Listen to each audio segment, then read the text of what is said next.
Thank you very much, my dear brother Said. Gracious host, the Executive Secretary of the ECA, His Excellency Claver Gatete, the Chair of the Bureau and Minister of Industry and Trade of the Kingdom of Morocco, His Excellency Riyad Mezour, and the immediate past Bureau Chair, Professor Mthuli Mkube, the Secretary of the Commission, Alhaji Marong, Honorable Ministers present, Excellencies of the Diplomatic Corps, Mr. Poju Adedeji, representing the Adebayo Adedeji family, distinguished guests, ladies and gentlemen. Let me begin by thanking Mr. Claver Gatete, the Executive Secretary of the UN Economic Commission for Africa, and his team for the honor done to me by the kind invitation to give this Adebayo Adedeji Memorial Lecture. It is to the ECA that the credit goes for the original thinking, the bold thinking that birthed the African Continental Free Trade Area Agreement. And it continues to be instrumental in guiding its implementation. I'm serving also as a trusted technical advisor, a repository of specialized knowledge, offering data-driven insights, policy recommendations, and implementation strategies to help African nations maximize the benefits of the free trade area. I'll be speaking on the theme of the conference, which is advancing the implementation of the African Continental Free Trade Area, proposing transformative strategic actions. I'll just repeat that, advancing the implementation of the African Continental Free Trade Area, proposing transformative strategic actions. The Adebayo Adedeji Memorial Lecture pays homage to one of Africa's most influential economists and policymakers, Professor Adebayo Adedeji. As the Executive Secretary of the UN Economic Commission for Africa, the ECA, from 1975 to 1991, Professor Adedeji provided bold and independent thinking at critical moments in Africa's economic history, with the underlying theme of African integration as a developmental paradigm, beginning with the Lagos Plan of Action in 1980, an ambitious roadmap for Africa's long-term economic development that prioritized regional integration, recognizing that Africa's small, fragmented economies needed to unite and focus on value-added production. He championed the African Alternative Framework to Structural Adjustment Programs, the AfCFTA, in 1989, a response to the failure of the IMF and World Bank imposed structural adjustment programs, the SAPs as they were known, in many African countries. But running through Adedeji's ideas and advocacy through the years was a strong belief that the strength of each African country lay in the strength of the continent. He had presciently argued in the AfSAP policy that African integration must involve three mutually interdependent dimensions. The first, the integration of the physical, the social, and institutional infrastructure. The second, the integration of the production structures, and the third, the integration of the African markets. This framework is as relevant today as it was over 3 decades ago. And I think the occasion of this lecture really allows us to reflect not only on Professor Adedeji's remarkable legacy, but also on how far we have come as a continent in pursuing his vision of African economic integration. It gives us an opportunity to take stock of our progress with the AfCFTA and to chart a bold course forward that honors the original ambition behind this historic agreement.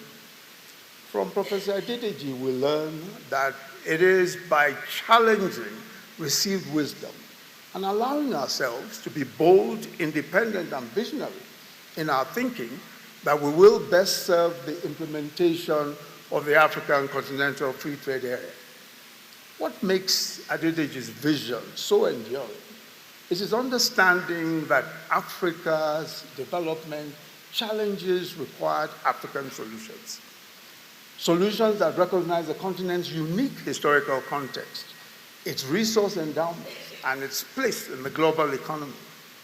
He rejected the notion that Africa should simply follow development models designed elsewhere, and instead, he advocated for homegrown strategies that address the specific aspirations and needs of Africa.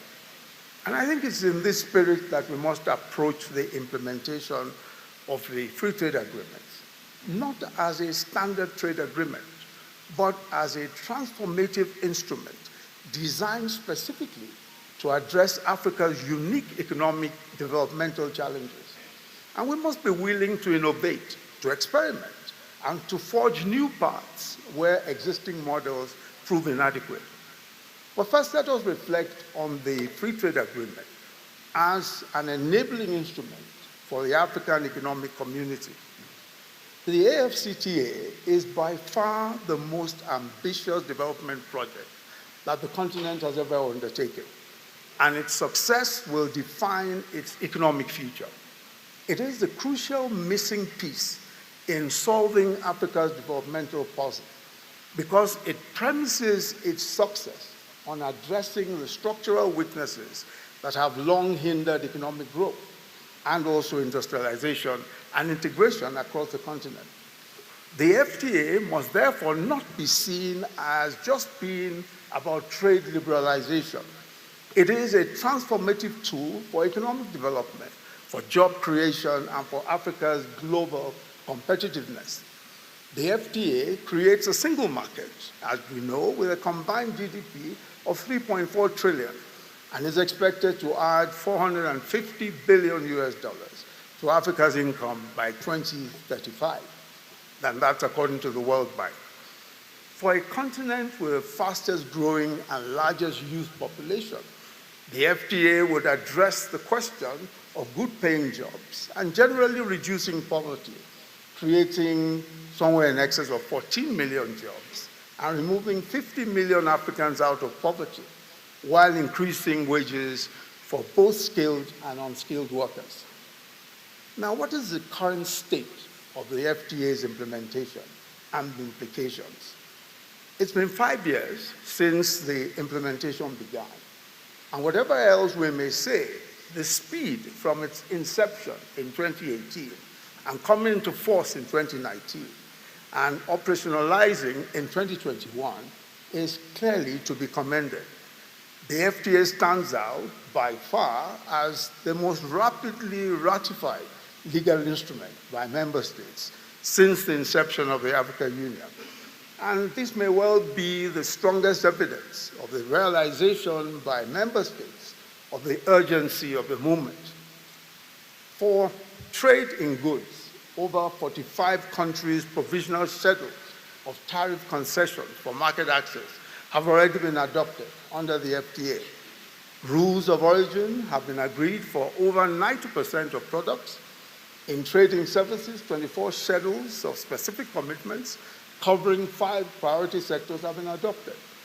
The FTA's guided trade initiative was recently concluded, and 39 countries have indicated completion of key domestic processes to use the FTA to trade in goods. And this is no small feat.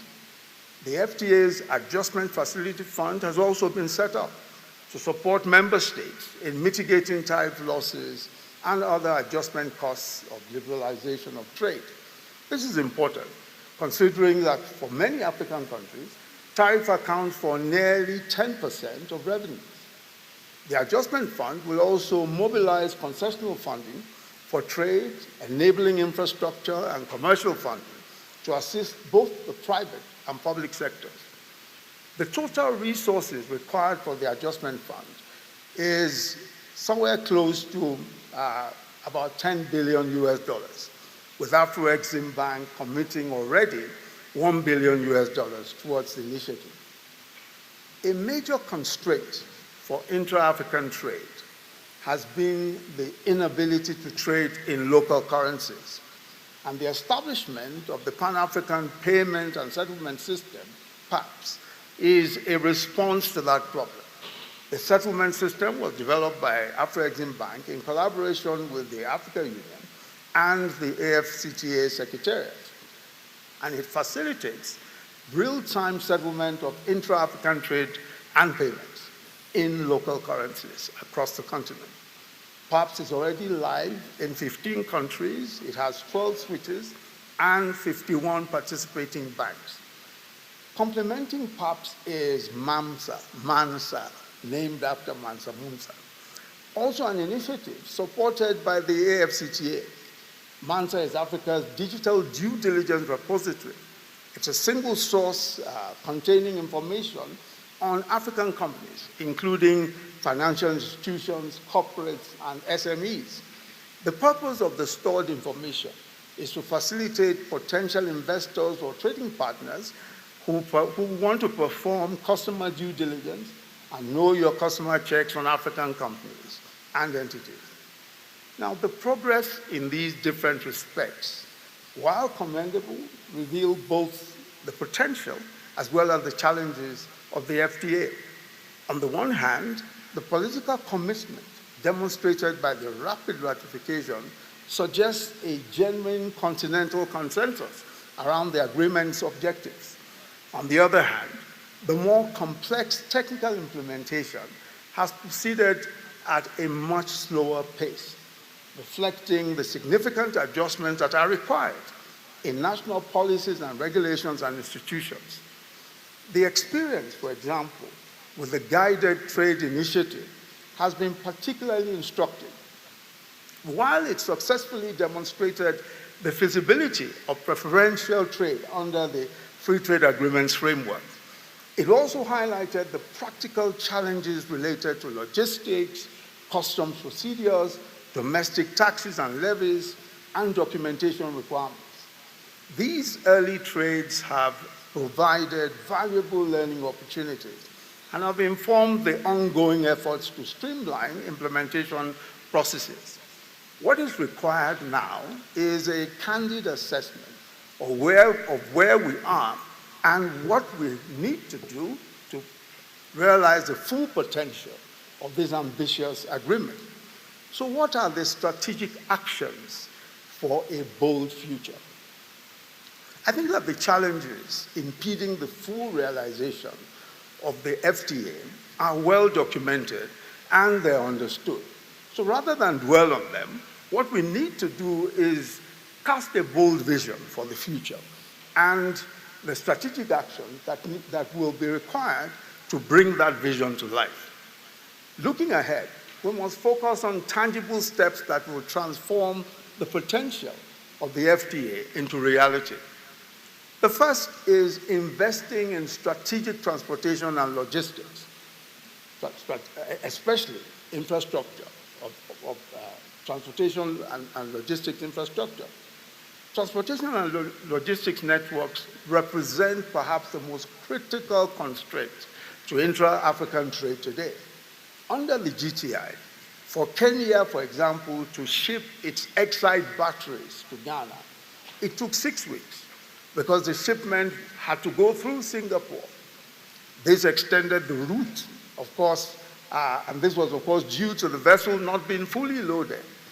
And it then needed to pick up additional cargo in Singapore before proceeding to Ghana.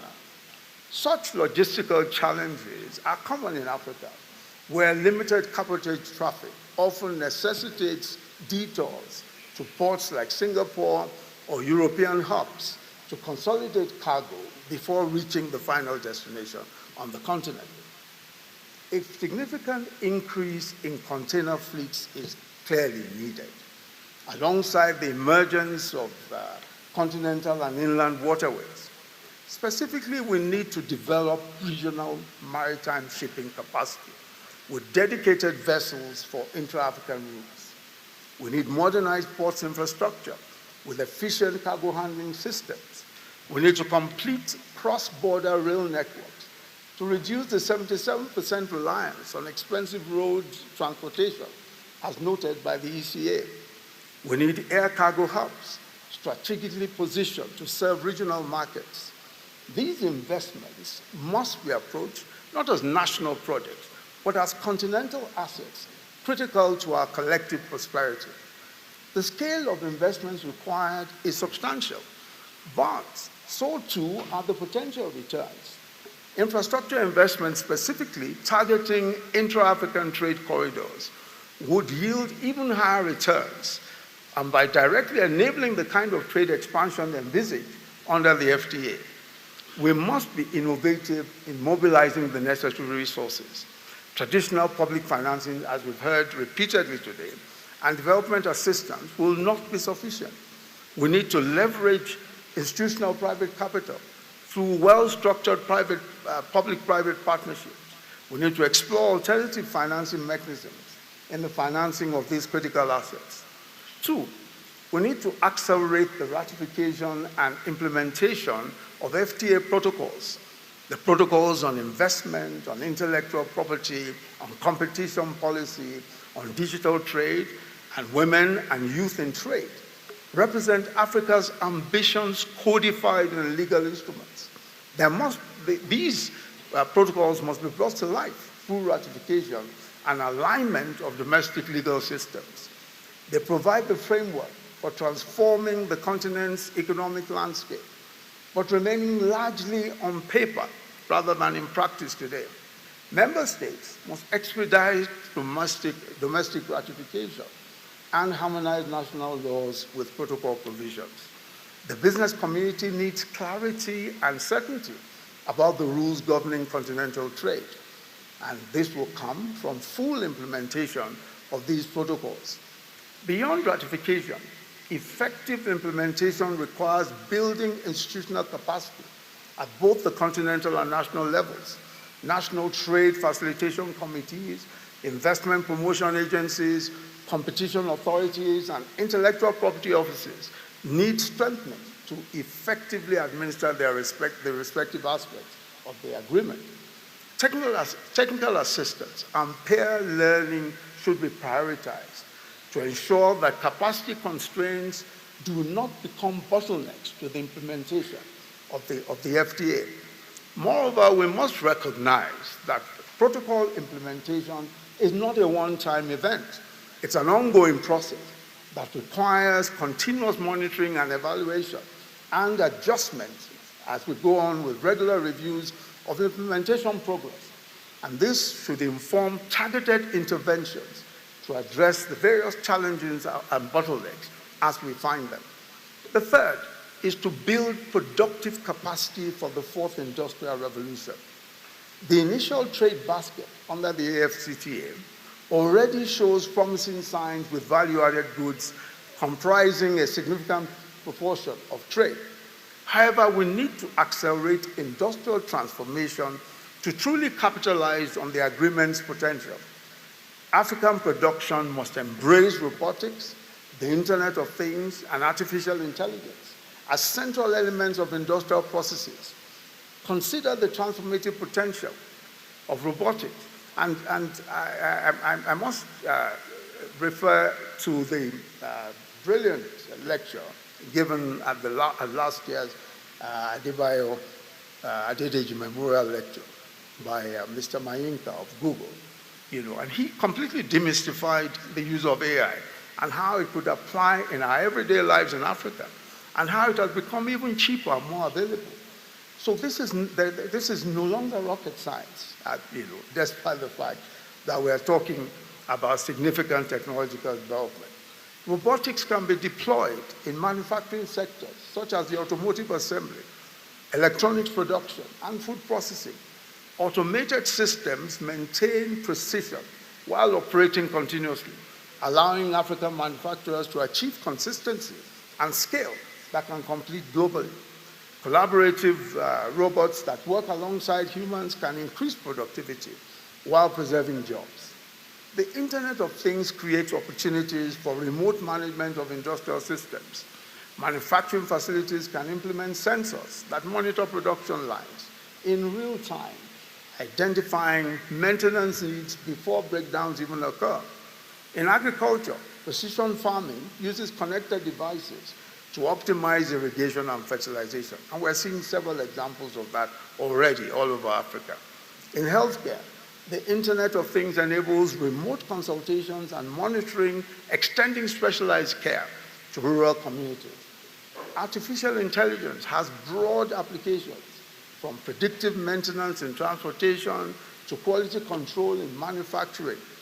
AI systems can manage complex processes, simultaneously increasing safety and efficiency in logistics. AI, of course, as we know, optimizes routes and resources allocation, reducing costs and environmental impact. These technologies are not futuristic fantasy. They are present realities that can be deployed across Africa with the right infrastructure and skills. This transformation requires significantly increased investments in power generation, of course, and distribution, expanded affordable internet access across the continent, digital skilling programs focused on production rather than just consumption, research and development hubs that adapt global technologies to African contexts. Our industrial development strategies must leap beyond traditional industrialization paths to position Africa competitively in the global value chains. The fourth industrial revolution offers an opportunity to overcome historical disadvantages if we act decisively. We must address the movement of people, and this is the fourth. We must address the movement of people. This would mean fast-tracking the ratification of the Protocol on Free Movement of Persons. It is only through the free movement of African entrepreneurs, professionals, skilled workers, that we can fully activate the potential of our goods and services markets. Visa barriers, work permit restrictions currently undermine the very essence of a single market. The economic case for free movement of persons is already defined by compelling studies by the World Bank and others. They have demonstrated that increased labor mobility leads to higher productivity, to knowledge and transfer and innovation, to knowledge transfer, I beg your pardon, and innovation. In the context of the free trade area, free movement is particularly important for the development of services which often require the physical presence for service delivery. While security and sovereignty concerns are legitimate, they should not be used as pretext for maintaining unnecessary restrictions on movement. We need pragmatic, phased approaches that balance these concerns with the economic imperative of increased mobility. And this could include mutual recognition of qualifications, streamlined visa processing for business travelers, and special provisions for specific categories of workers aligned with regional development priorities. The fifth is that we must document and scale success models. We must document and we must scale success models. The rapid ratification of the Free Trade Agreement demonstrates the continent's capacity for decisive action when political will exists. We must systematically document early successes under the agreement. We must analyze what makes them work and create replicable models for wider application. Success stories from the Guided Trade Initiative should be studied, not just as individual transactions, but as pathways that can be scaled. When a Kenyan battery manufacturer successfully exports to Ghana, despite the logistical challenges, what lessons can be applied to facilitate similar trade flows? When Rwanda's coffee reaches new markets under preferential terms, how can these channels be expanded to other products? I would respectfully suggest that the ECA should consider establishing a knowledge repository of best practices with detailed case studies of trade successes under the agreement. These should inform practical implementation guidelines that member states can apply in their own unique context. But let me very quickly raise some more contemporary headwinds that the implementation of the FTA faces. What do we do, for example, about the weaponization of trade and tariffs? Now, it's clear that we're going to have to confront this in the coming months and years, perhaps. These challenges obviously require preparation and intentionality on the part of national and regional policymakers. But there is a need to enhance continental thinking on what to do.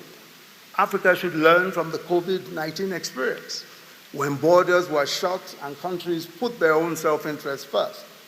Another crisis is brewing, like the tariff weaponization of trade and tariffs. And an ostrich mode is not going to be helpful. There's a need to clearly articulate our interests, not broadly, but informed reflection and analysis should follow on the trading dynamics with the agitated parties, the potential scenarios and implications, alongside action to hedge and to protect our own interests in the event of these headwinds getting out of hand. There's also the other question around trade and peace, and democracy and trade, the nexus between trade and peace and democracy and peace. And these are important to consider. The countries that are yet to ratify the treaty are those with conflict issues. Also, those countries with unconstitutional transitions of power are often removed from regional blocs, including the AfCFTA. Now, this, of course, has implications for trading dynamics. How should evolving political dynamics be managed in the continental market? I think we may need further reflection on the sanction of excluding erring member states from membership of the FTA to fight unconstitutional changes of power. The problem with that is the glaring difficulty that it brings to our regional value chain ambitions. There is also, of course, the fact that regional economic integration is actually hinged on the integration of people. It is the people, the big and small businesses, that make economic integration possible. And when we remove offending governments from our regional economic blocks, we also punish the people who have worked hard and invested resources in establishing trade across borders, more than we punish even perhaps the offenders. And reintegration, once removed, once integration is dissolved, is difficult to recalibrate. Let us now turn very quickly to the future. The FTA as the glue for African integration. It's been 5 years since the commencement of the implementation of the FTA. Looking ahead to the next 5 years, to 2030, the FTA should serve as the glue that binds Africa's economic integration. How? The first is developed regional value chains. By 2030, Africa should have established robust regional value chains in key sectors, such as the automotive industry, pharmaceuticals, agro-processing, and digital services. These value chains should incorporate producers from different countries, leveraging comparative advantages. The second is interconnected infrastructure. A comprehensive network of roads, railways, ports, and digital infrastructure should seamlessly connect African markets, reducing logistic costs to compete globally. The third is a digital trade revolution. The digital trade, fintech, and e-commerce represent Africa's opportunity to leapfrog traditional development constraints. Africa now accounts for more than half of the world's mobile money accounts, and is ahead of most regions in fintech and payment solutions. The Pan-African payment and settlement system must be fully operational across all member states, allowing businesses to trade in local currencies without conversion costs. Africa's creative economy, our music, film, fashion, and digital content, valued at nearly $59 billion today, should grow to become a cornerstone of intra-African trade, especially through digital channels. The fourth is technology, technology-driven production systems. By 2030, African manufacturing must be transformed through technology-driven production systems. Smart factories equipped with advanced robotics should be processing our raw materials into finished products. Additive manufacturing, 3D printing, should enable localized production of complex components, reducing dependence on imports. The Internet of Things should connect production facilities across borders, creating integrated manufacturing ecosystems, where design manufactured in Kenya can be instantly produced in facilities across Morocco or Ghana. Artificial intelligence should optimize these production systems, predicting maintenance needs, managing supply chains, and ensuring quality control far more efficiently than traditional methods. These technologies will enable African producers to achieve unprecedented levels of productivity, quality, and customization. The fifth is financial integration. African capital markets should be integrated, enabling companies to raise funds across the continent. Regional stock exchanges should facilitate cross-border investments, and harmonized financial regulations should allow financial institutions to operate seamlessly across multiple jurisdictions. The sixth is free movement of people. African professionals, entrepreneurs, and workers must be able to move freely across borders, contributing their skills and talents where they're most needed. This will activate the full potential of the services component of the FTA. The seventh is taking advantage of our climate competitiveness. 60% of renewable energy potential is African. 40% of critical minerals we have. A large young workforce is also ours. We also have that. We can become the first truly green industrial civilization in the world, providing green jobs and opportunities by adopting the climate positive growth paradigm of development, which was endorsed, by the way, by the AU at the Africa Summit, the Africa Climate Summit in Nairobi in 2023. Let me conclude by saying that the success or failure of the FTA will turn on one central point: leadership. African leadership must consider the Continental Trade Agreement important enough to lead the effort to implement it. Indeed, to achieve tangible results, regional integration should be an intentional political project. The same passion and priority accorded to decolonization and anti-apartheid should inform the regional integration of Africa. The best positioned to lead this effort are the largest African economies. As my friend Ambassador Yemi, who has worked here at the ECA, puts it, the African economic hegemons, the larger African economies by economic and population size and structural progress should step up to the plate. The hegemons should lead industrialization efforts. The hegemons should arrange compensation mechanisms. They must lead the charge. We must be able to attach some names to this effort. The history of the EU, for example, is replete with actual political leaders and public intellectuals and technocrats who stuck out their necks and even staked their careers on the success of the EU. Africa needs its own names, names of leaders who understand that integration is existential for Africa. African political and private sector leaders must be persuaded that trade-led development is a tide huge enough to ensure that every ship floats.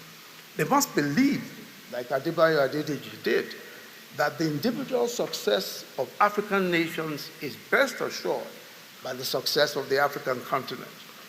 The journey of African integration that Adedeji envisioned decades ago is now at a critical juncture. The FTA provides us with the tools to realize this vision of a unified, prosperous Africa. It is our collective responsibility to turn this vision into reality, not just for ourselves, but for future generations of Africans who deserve to inherit a continent that has fulfilled its immense potential. Thank you very much for listening.